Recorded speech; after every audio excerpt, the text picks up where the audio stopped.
Hey guys, welcome back to this channel. In this video, I'll be showing you guys how you can redeem Vanillamace's code on Dress to Impress. So let's get started with the video.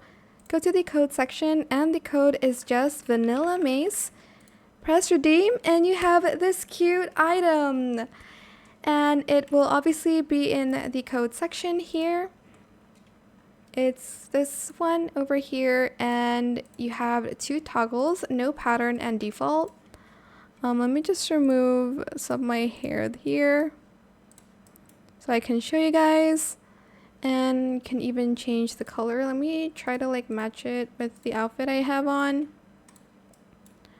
Here, I'll do no pattern as well. So, okay. This is what it looks like. I think it's super cute. You can even adjust it to your liking. But that is it for this video. I hope it was helpful for you guys. Don't forget to like, comment, share, and also subscribe to this channel if you haven't done that already.